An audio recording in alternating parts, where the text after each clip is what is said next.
Bonjour, vous tous qui avez pris rendez-vous avec votre magazine littéraire majuscule, que j'ai l'honneur et le plaisir de présenter.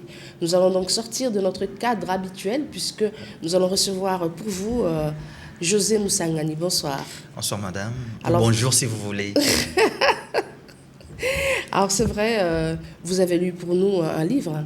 Oui, il s'agit justement de la réhabilitation du pouvoir coutumier, écrit par, je présente directement, Monsieur Bokomba Kassakassa, je ne sais pas si j'ai bien prononcé, je crois qu'il ne va pas m'en tenir rigueur. Il est économiste, fiscaliste, financier de formation, c'est un expert comptable qui a publié pas mal d'ouvrages, mais il a publié, je vais citer, Réforme, Révolution et Indépendance pour un Congo meilleur. Et aujourd'hui, c'est sur la réhabilitation du pouvoir coutumier. Voilà un peu de manière laconique. Alors vous-même, José, qu'est-ce que vous pensez-vous du pouvoir moderne qui est exercé aujourd'hui en RDC?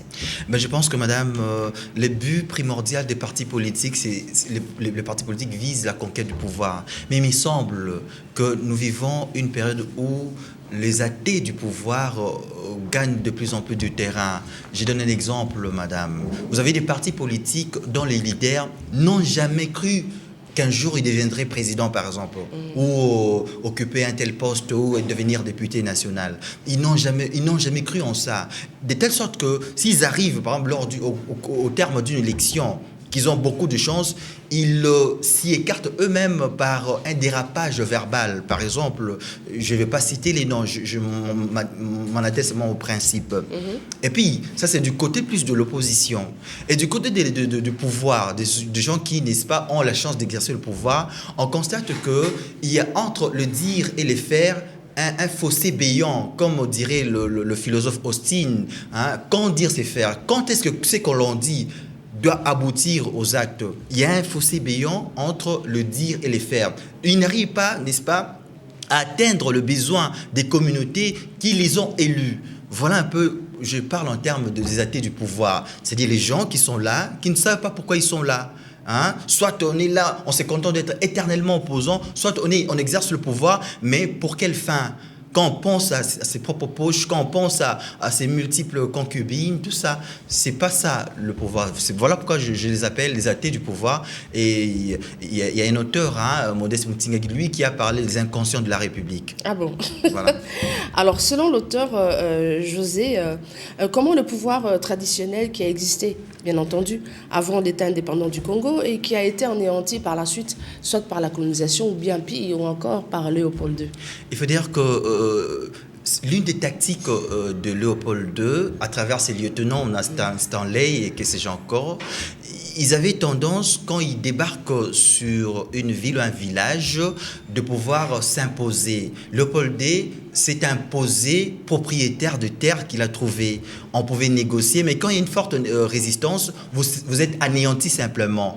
Et quand vous vous sentez incapable de pouvoir affronter le nouveau venu, vous êtes obligé, n'est-ce pas, de pouvoir procéder au traité de sécession de terre. Voilà ce qui a été fait. On a enregistré 450 cessions de terre, des traités sur les cessions de terre pour toute la superficie de notre République. Voilà un peu comment ça se faisait. Donc, et puis, en 1960, après la colonisation, c'est la question de notre pays à l'indépendance, on va assister à des dirigeants qui, malheureusement, vont rejeter les pouvoirs coutumiers, les pouvoirs traditionnels, simplement parce qu'ils avaient autre visée, parce qu'ils ont copié les colonisateurs, au lieu de privilégier ces pouvoirs traditionnels, parce qu'il faut dire que le pouvoir traditionnel, du fait qu'ils sont initiés, ils ont la maîtrise un peu de la vie, ils ont la maîtrise de certaines valeurs ancestrales. Mais on va les mettre de côté. Que dit l'auteur, par exemple, parce que vous avez parcouru donc le livre, vous l'avez lu. Alors, qu'est-ce qu'il pense, lui, de l'État moderne? Est-ce que cet État moderne peut coexister avec un pouvoir qui soit traditionnel? D'ailleurs, il donne un exemple. Il donne l'exemple de Lesotho, Swaziland, du Bénin, où il y a coexistence des États modernes et du pouvoir traditionnel. Je ne vais pas comme ça, je vais quand même lire. Mais la différence, c'est que le pouvoir coutumier, le pouvoir traditionnel ne va pas empiéter sur l'État moderne, le pouvoir moderne, simplement parce qu'il y a, de prime abord, ce pouvoir traditionnel doit être érigé au rang d'une institution. Voilà pourquoi on parle de chambre nationale, de coutumier, tout ça. Mais il leur sera confié l'autorité traditionnelle, les fonctions de contrôler les actes, les arrêtés, des décrets et des ordonnances du chef de l'État. Il leur incomberait ainsi le pouvoir et la responsabilité d'apprécier leur conformité avec les intérêts et les exigences de légitimité des entités ethniques et tribales ainsi que de villages sur l'ensemble du territoire congolais. Donc il y a lieu, j'ai déjà donné aussi les attributions, il y a lieu que ça puisse coexister, mais chaque pouvoir a ses attributions qu'il doit respecter. Donc il n'y aura pas un pouvoir qui empiéterait sur l'autre. Donc ça peut coexister, c'est possible parce que l'auteur on a donné l'exemple probant.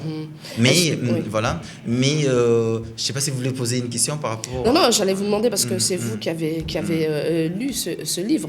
Est-ce que par rapport à aujourd'hui, on peut adapter cette façon de gérer l'État par la tradition, parce qu'il y a énormément de chefs coutumiers ici. Est-ce que chacun aura droit à une part quand ils séparent la chambre de l'ordre, je ne sais pas comment ils les appellent. Justement, madame, ça ne va pas poser problème, d'autant plus que la terre a ses propriétaires. Les propriétaires, sinon c'est les chefs coutumiers, tout ça. Moi, je crois qu'il faut simplement les réhabiliter. Ils ne doivent pas être là comme des figurants. Malheureusement, c'est un problème aussi qui se pose ces derniers temps. Il y a des chefs coutumiers qui sont corrompus, qui sont de mèche avec le pouvoir, qui, pour une raison ou une autre, qui peuvent facilement céder sa terre à l'occupant. Donc, des chefs coutumiers, comme dans le temps, doivent être les dépôts de valeurs ancestrales. Quelqu'un qui défend la terre. La terre est importante, madame. La terre, c'est notre identité. C'est l'identité communautaire qu'il ne faudrait pas céder comme ça. Ils doivent en fait, c'est pas tout le monde. C'est pas tout le monde. Mais je crois qu'il faut, parce qu'ils vont, selon l'auteur, ils doivent se constituer en chambre nationale. Voilà, la chambre nationale, tout ça.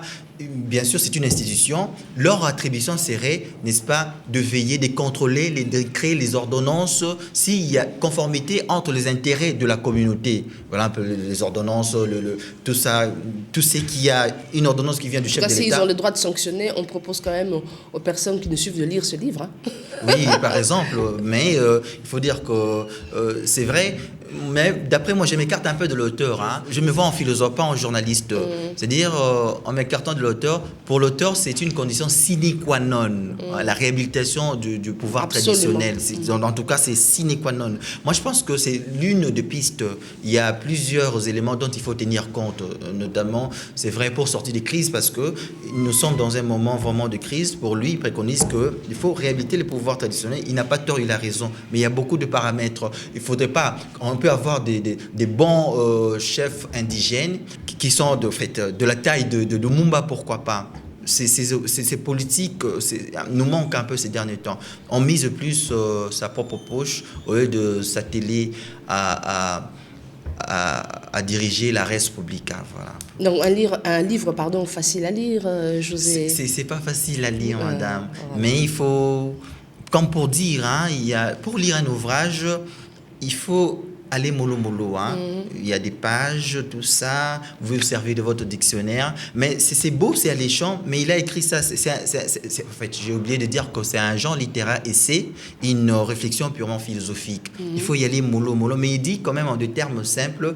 Mais quelqu'un qui n'est pas habitué trouvera que c'est un livre à très forte pagination. Voilà. Mais il faut y aller mollo. Vous allez dans votre... table de matière, vous choisissez un élément qui peut vous attirer. Il s'agit de l'histoire aussi, parce qu'on parle de comment Léopold II a su conquérir les terres. Donc il y a des archives. Des archives, voilà. Ok, merci José Moussangani. Moi, je vous remercie, vous qui avez voulu me recevoir. C'est pas facile non, c'est pas facile. D'être invité et de répondre aux questions comme ça. Merci donc José, et merci à tous qui avaient répondu présent à votre magazine littéraire majuscule. Bonsoir. Merci.